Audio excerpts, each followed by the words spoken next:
Welcome to the Rebecca Panapinto Project. Today, I am very excited to host Cydni Tetro. Inviting Cydni to speak is more than an opportunity to inspire. It is a strategic step towards helping your teams to drive innovation, take action, and build customer experience that drives growth.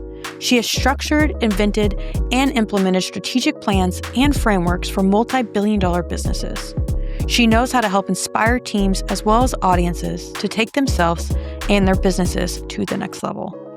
She is a 3-time CEO, EY Entrepreneur of the Year, and nationally recognized technology and consumer products leader. Cydni has spent most of her career turning blue sky thinking into scalable impact. She led companies through 400% growth, driven $1 billion in enterprise revenue impact, and launched tech and consumer platforms that have touched hundreds of millions of users worldwide.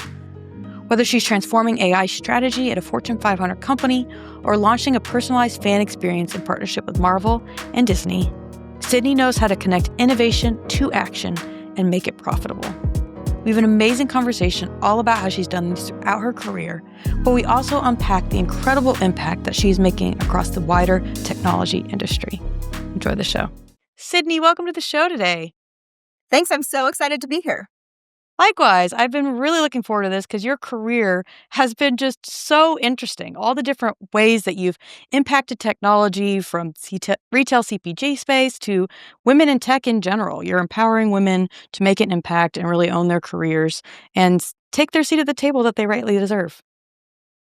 Yep. Yeah, I think you summarized it really well. I love my career in tech. I love the fact that I've been able to watch this entire innovation ecosystem over the last 25 years and also be a part of it and figure out how you make really interesting things that make a difference in your career and in the innovation technology space.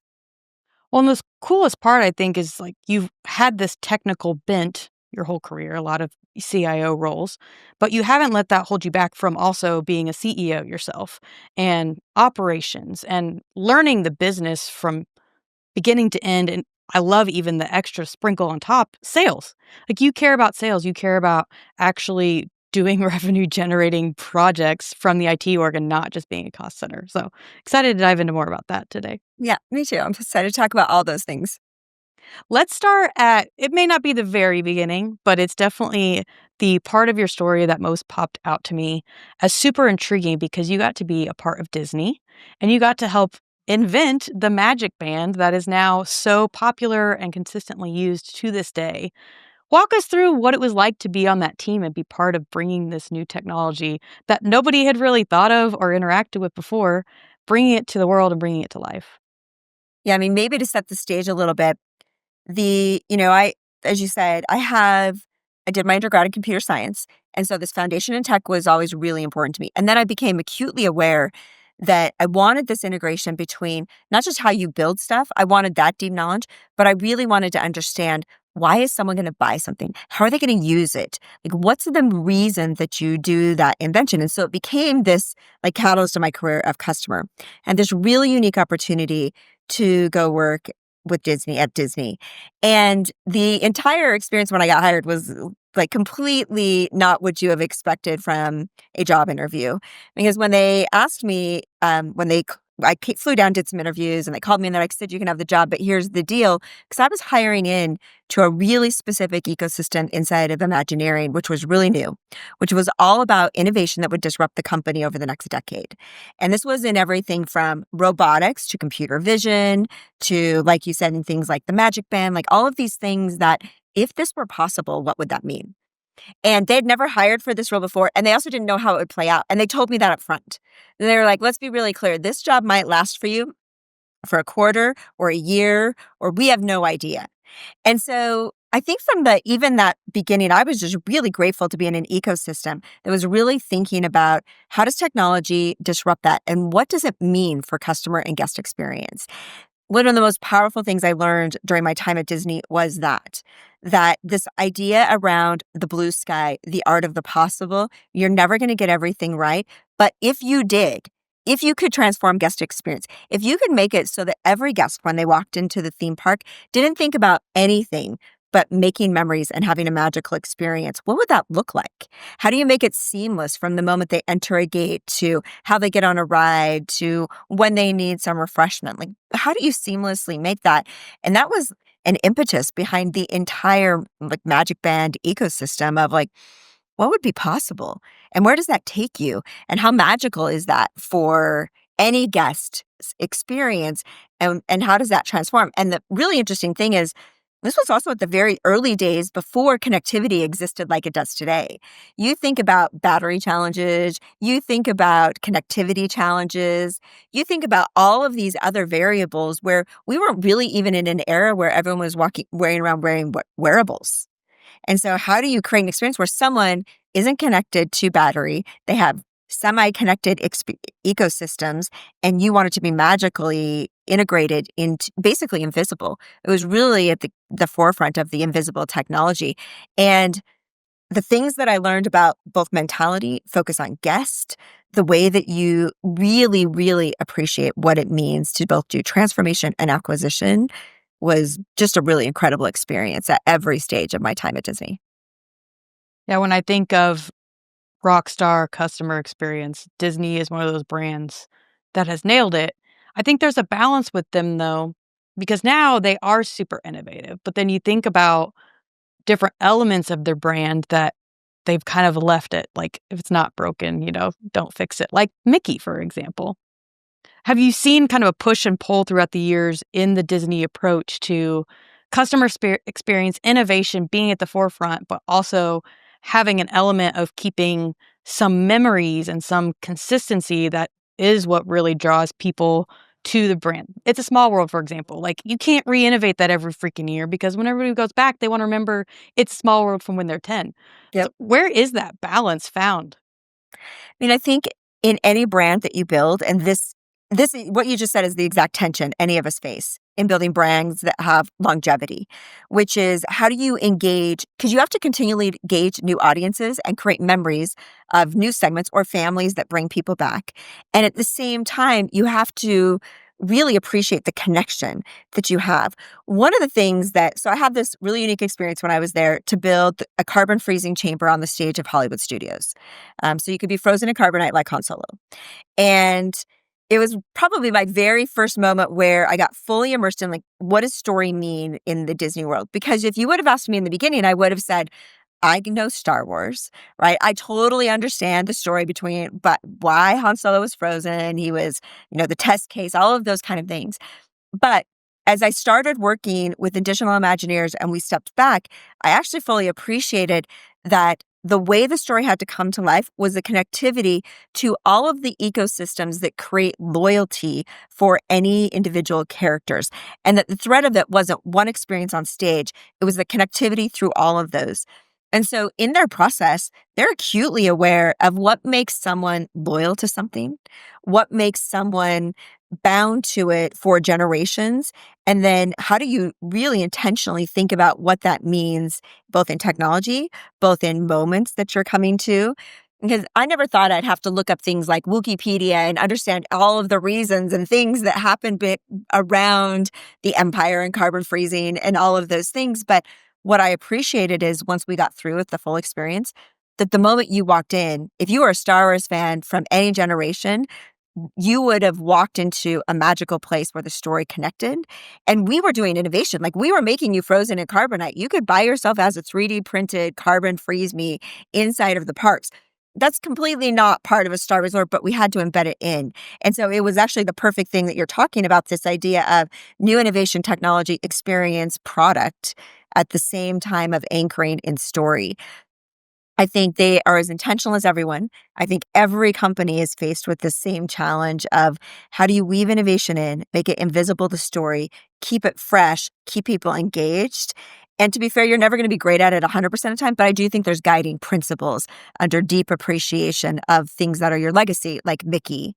And how do you think about Mickey? How does Mickey interact better with guests, right? Because you had constraints in the beginning, and how does technology enable open up those constraints, because you want those guests who walk through to have an enduring relationship with their favorite storylines and for just a moment in time, step into a different world. Yeah, I'm a part of the Macy's Thanksgiving Day Parade every year as a balloon handler, Oh, and that's just awesome. this past year, we had Minnie for the first time in parade history. Wow. It was crazy, and she was a new cute little Minnie, and they absolutely nailed it, and my hope is that she gets repeat, audience and repeat participation in the parade because Mickey has given a little break, maybe not been fully retired. But it's an iteration of this. I think it keeps the Disney legacy going, but it's changing a slight flavor. People are familiar with Minnie, but it's a new form of Minnie. It's introducing her for the first time to this audience and allows the brand to have just a slight, you know, alteration from what has been known for years and years, but still people think of Disney when they think of Mhm. Minnie. That's So right. it's still keeping that brand consistent, just touching it in different ways and different audiences, and she looked great, so excited Oh, hopefully to that's so fun. have her I in the love parade the again this balloons year. that I love the preview of the balloons the night before also, so Love it. the entire thing. So when it comes to, I think of other brands like Star Wars, Jurassic Park, we've got like the 7th or 8th one out now. These brands that are able to just keep the empire going, but then you have maybe like Jaws, for example, that was like, they did what, 3 movies and they were done. What are these folks that just can have this repeat win after win in their story doing that other people sometimes fall off from? I mean, so to be fair, if we knew the exact formula of that, everything would be a hit, right? And True. you're actually hitting on one of the greatest challenges because when you build deeply meaningful story, and the stories come in many different ways, but when you think about the ones you're talking about, which are what are ones that connect for generations, that have extensibility, that have really this generational impact, and there are a series of them that we all know well, and everyone's trying to crack this code. And I think about this often because if you step back and you think about the ones, and we'll call them a little bit more like in the entertainment space, whether it's a Star Wars or some of the Marvel series, certain parts of those have really traversed that way. The Cars or the Toy Story franchises in the Disney world did a really incredible job of that. And they always have these story arcs that pull you like through something and that are not only very relatable, but that you can watch more than once. Like when I think about stories that go stand the test of time, because not all stories do, they tend to be ones where you can, if you watched it 100 times, you would still love it. And for me, that doesn't happen in all things. And so we see different story arcs get tested during different times of the world. And some of them like stand the test of time.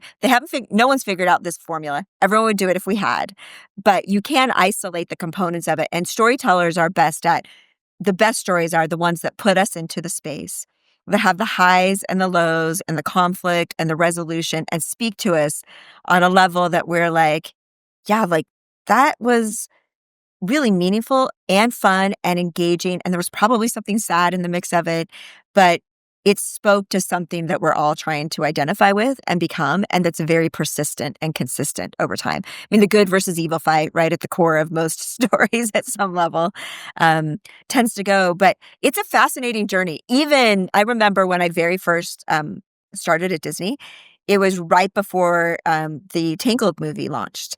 And if you recall, previous to that, animation hadn't released a bunch of movies that everyone had completely loved. And Tangled came and it was a blockbuster hit. And it was a key milestone in the entire animation suite. And I just remember watching like that entire launch and going, yeah, they nailed all the elements of this. And then oftentimes, and they also had some really amazing like story writers at the time that I remember learning from. And it just don't hit every story out of the park. It's kind of like a tech company. Like not every one of them nails their innovation every time, even though you formulaically apply the same thing. But the better we get at understanding people and the better we get at understanding what motivates them and what moves them on the level of what we want them to engage further, the better shot we have at creating lasting brands. Yeah. I think of a lot of it has to do with everyone wants to root for the underdog. They want to see this hero of the story succeed. But then when I think of that coming to a business context, I think of Donald Miller. I don't know if you're familiar with his content, but typically in a sales conversation that he's approaching, he wants to make that person buying the hero of their own story. Because though they want to watch, Lightning McQueen be the underdog and win in their day job, in them succeeding with an innovation project, they need to be that hero. And so it's slightly changing that script. And it's hard because, everybody wants to kind of be the hero. But the reality is, especially as a service provider, your goal has to be the outcome of that person being the hero of the story in order for everyone to really win. And that's where a lot of people, I think, misstep, because it takes a lot of empathy. It takes a lot of stepping back, managing your own expectations to make sure that person you're serving becomes the hero. Right. I think about what you just said oftentimes in context of this deep appreciation for your customer. Right. At the end of the day, it really is never about, even when you're a leader, if you win, you're really hoping that you're actually lifting all of those people around you. And customers are either internal or external.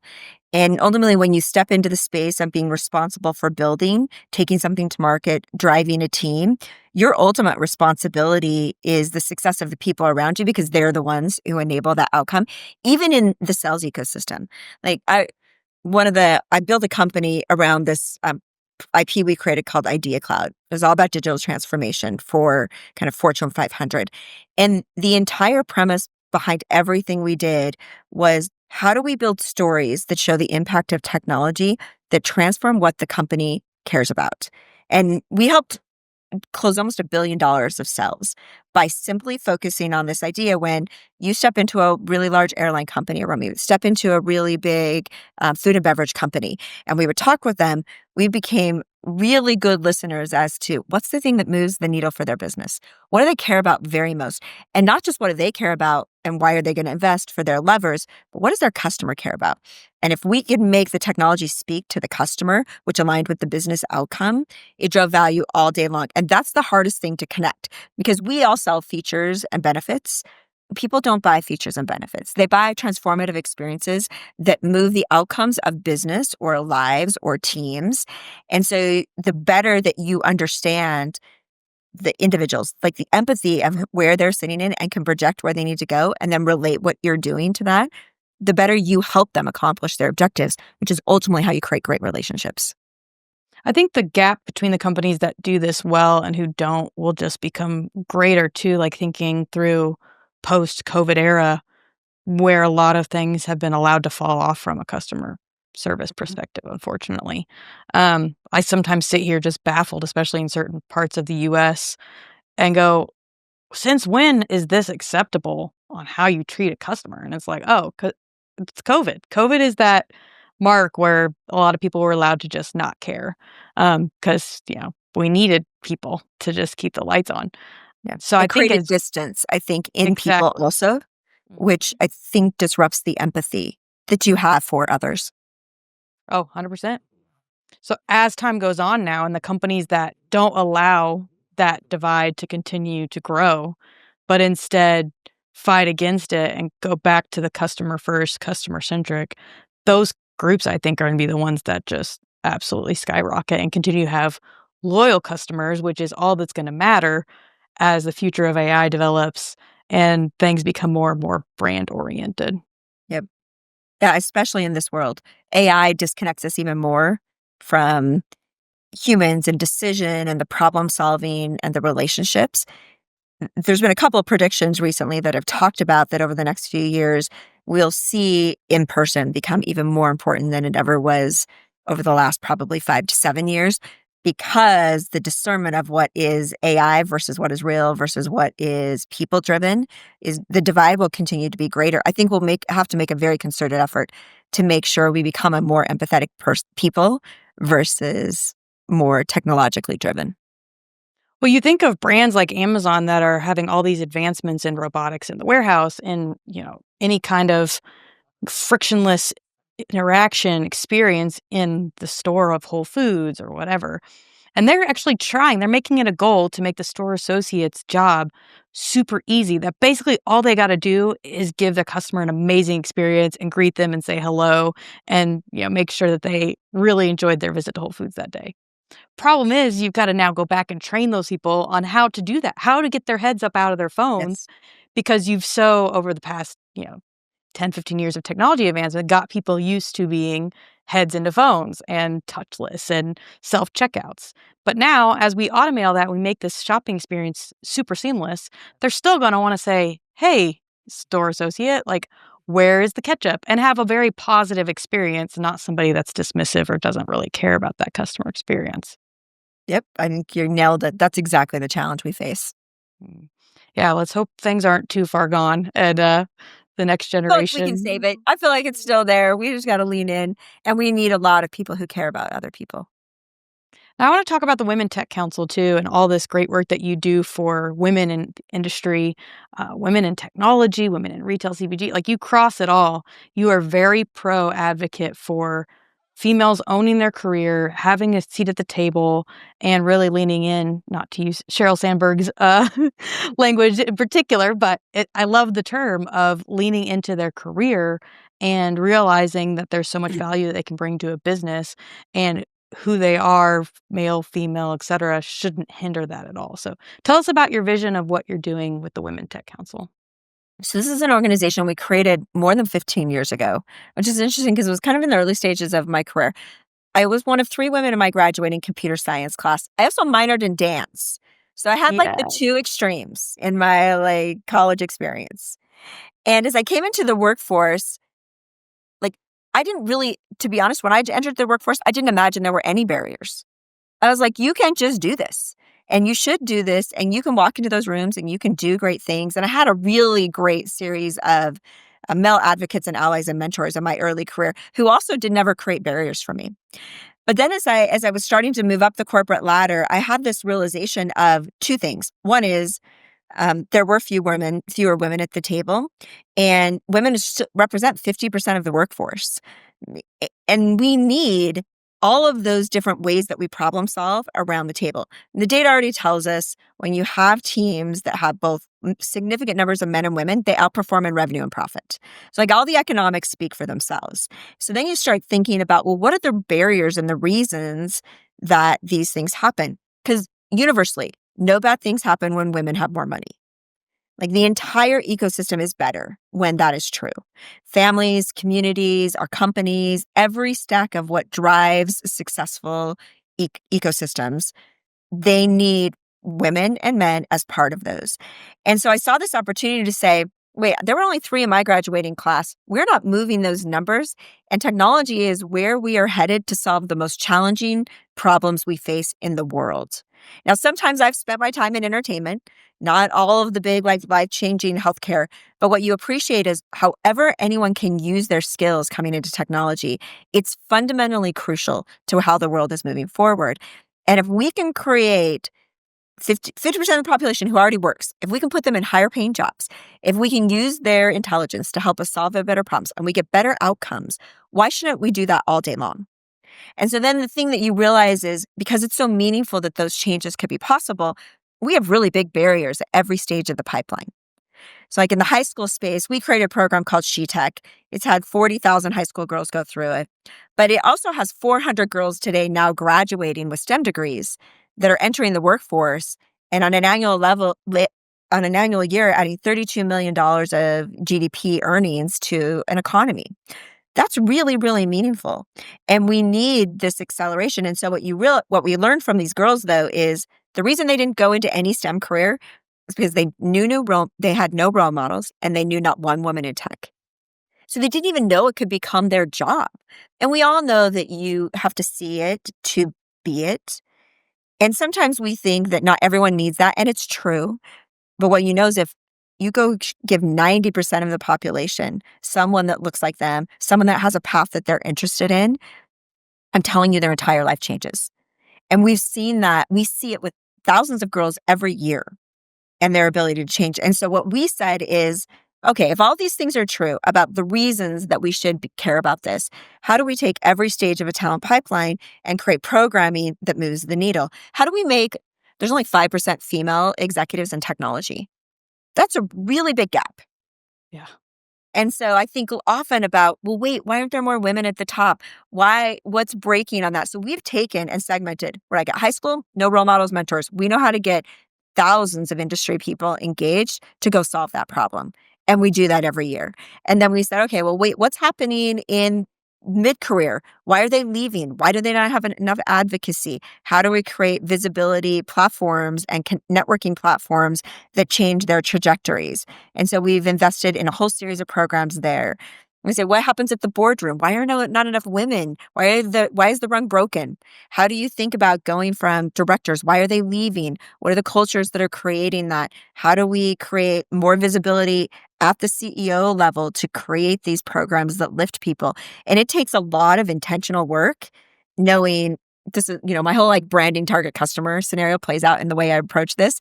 But it's like there's a different customer at every side, there's different stakeholders, and you have to reach into them and create very specific programs and tactics to change numbers. And then you have to realize that you can't change it all at once, but as you start taking all of these down and you find the key components at moment in time, you actually create a shift. You actually do make more women go into technology. The numbers are changing, not as fast as I would like. But over the course of the last 15 years, you're seeing percentage increases in number of women in technology. We still don't have enough female executives. That one actually is currently one of my big focuses, because we already have seen more high school girls go into STEM careers. Like they chose STEM degrees, they've gone to college, they're graduating, they're early entering. Now we just can't lose them. And we're losing too many of them. So how do we go stop losing them as they come into technology fields? Yeah, it's interesting when I think of even when I was thinking through, my future career, there was definitely a lack of role models, but there's even just a lack of it being a normal conversation, let's be honest. Like so many women are programmed to talk about marriage and kids and these things that are valuable and are part of life for sure, but it's like, yeah, and you can work if you want to. And the reality is we need everybody who can participate and engage in successful commerce to be making it happen. And so if people are talking about career opportunities and just thinking through like, yeah, you may not have a career forever, you may have kids and decide to stay home. That's great. But for that window when you do, like what do you want to do? Do you want to be high earning? Do you want to make an impact on different outcomes for different industries? Having the conversation, it just seems that sometimes with women gets overlooked and like it's just work if you want to, not no, you can add value and you can have a career and we need you at this table as much as we need the guys. That's right. And you're talented.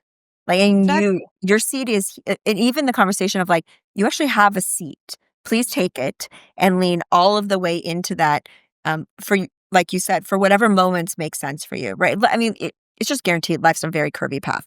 None of us can predict what happens, but I do believe that we solve collectively better problems as an entire ecosystem and community when more women are at the table. And I also think we've had to go through a transition too of women also leaning in to help other women achieve those seats at the table. It's very complex ecosystems out there, and there's still so much work to do. I hate even thinking that we still might be like 20 or 30 years away from parity at the table. That's tragedy. Part of my drive is to say, how do we not make that true? Before I end up like retiring or leaving my career, how have we really demonstrably made it better for future generations so no one's asking those questions? It's just known that's how the world works. Love it. These insights have been so valuable. Now, I have one final question for you, Sid, and it's around principles. I'm curious, what is the guiding principle that you've lived by to be successful in business? I actually think about this question often because I wear my hat of like, is it just like your work principle, etc. But I think that the principle that guides me the most is that, am I showing up every day making not just a difference in my company, but making the world around me better and lifting the other people who are with me into places they could not achieve if I didn't help open their doors. Because at the end of the day, the legacy I really want is to have made a difference, even at a very individual level. Like I sometimes I get placed in places other people can't go. Have I opened up doors? Have I helped them? When I'm building companies, am I leaning into people's talents? Am I helping them use their talents at the very maximum level? And so when I think about my personal impact and what my driving principle is, it really is to leave the world and those businesses and companies and teams better by me being there and caring deeply about everything around me and the outcomes of those. And not because there's monetary return, not because I expect anything else in return, but just because I fundamentally think it's the right thing to do. Amazing. And you are making such a huge impact. So thank you for sharing your story, all that you're doing. Excited to see this next step in your career as you serve more and more of the startup ecosystem, and keep absolutely rocking it. Love to know you and excited to see what you're doing. Thank you. Thanks for all the work you're doing to amplify voices and share really important stories that make a difference. And thanks for having me. My pleasure. We'll talk again soon. Sounds great.